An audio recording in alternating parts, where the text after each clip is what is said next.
नागपूरमधली एक बातमी। नागपूरमध्ये उघडकीस आलेल्या शिक्षक भरती घोटाळ्यात अनेक शिक्षण संस्था चौकशीच्या कक्षेत आल्यात। शिक्षण आयुक्तांकडून तपास सुरू असलेल्या 1056 शाळा आणि शिक्षकांची यादीच समोर आली आहे। 2019 ते 2025 या कालावधीत सर्वाधिक बनावट शालार्थ आयडी तयार करण्यात आल्याचं स्पष्ट करण्यात आलंय। पाहूयात कुठल्या शाळांची नेमकी चौकशी होणार आहे।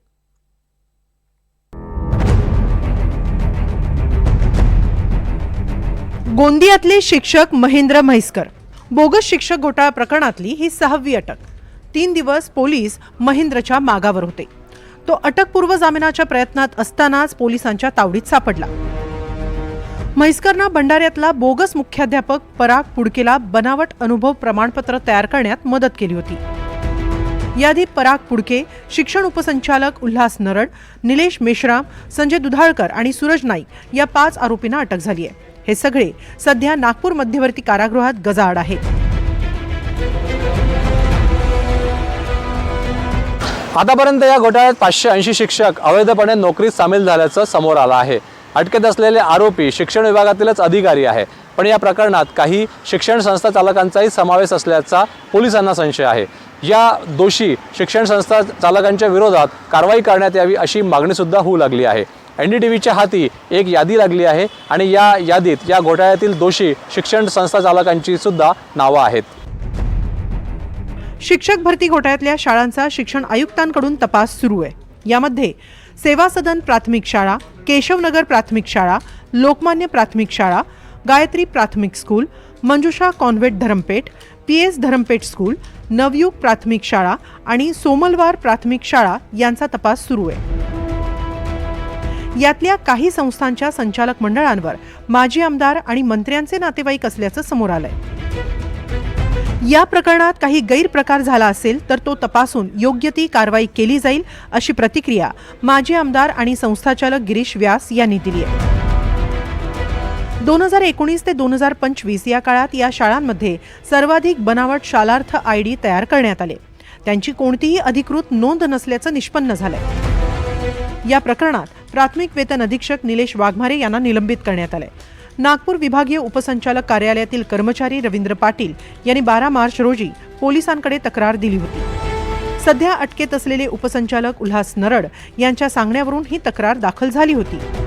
त्याची चौकशी करण्यासाठी विभागीय शिक्षण मंडळाचे अध्यक्ष चिंतामण वंजारी यांच्या नेतृत्वाखाली चौकशी समिती नेमण्यात आली होती। सध्या शिक्षण क्षेत्रात बोगस नियुक्ती संदर्भाने जी काही चर्चा सुरू आहे ती चर्चा 2 घटनांच्या संदर्भात चालू आहे। पहिली घटना 9 एप्रिल 2025 नागपूर जिल्हा प्राथमिक विभाग वेतन पथक अधीक्षक निलेश वाघमारे यांना निलंबित करण्यात आले। शिक्षक भरती घोटाळ्यातला प्रमुख आरोपी उल्हास नरड आणि सूरज नाईक यांना सायबर पोलिसांनी ताब्यात घेतलंय। मार्च महिन्यात सायबर पोलीस ठाण्यात शालार्थ आयडी हॅकिंग प्रकरणी गुन्हा दाखल झाला होता। पुढचे 2 दिवस सायबर पोलीस त्यांची चौकशी करणार आहेत। त्यातून आणखी काही महत्त्वाचे खुलासे होण्याची शक्यता आहे। काही लोकांनी हे युजरनेम आणि पासवर्ड जे त्यांचे जे इंटरनल जे सालार्थ जे सर्व्हर आहे पे युनिटच्या त्याचा गैरवापर केलेला आहे। सर्व्हरमध्ये काही हॅक केलेलं नाही आहे। ते जे वेबसाईट आहे त्याचा युजरनेम पासवर्ड घेऊन हे त्यांच्या काही ऑर्डर न होता असे त्यांची FIR दिलेली आहे। त्यांनी काही रिटर्न ऑर्डर न होता हे नवीन सालार्थ आयडी क्रिएट करण्याच्या ते ऑर्डर न होतात तरी पण त्यांनी असे त्यांना लॉग इन करून ते सालार्थ आयडी क्रिएट केलेलं आहे। यामध्ये काही 2019 पासून प्रकरण चालू आहे। हे जे सगळं झालेलं आहे ते डेप्युटी डायरेक्टर एज्युकेशन यांच्या अधीनच झालेलं आहे।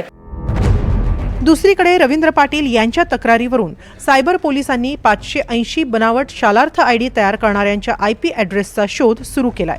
आयडी तयार करताना लॉग इन आणि पासवर्ड हॅक केल्याचंही उघड झालंय। दाखल झालेल्या FIR नुसार वेतन आणि भविष्य निर्वाह निधी विभागाने योग्य पडताळणी न करताच शिक्षक आणि शिक्षकेतर कर्मचाऱ्यांचे पगार मंजूर केले। माधुरी सावरकर यांच्या अध्यक्षतेखालच्या चौकशी समितीनं या घोटाळ्याचा अहवाल सादर केलाय। आता यामुळे इतर शाळांमधल्या शिक्षकांचे पगारही रखडले।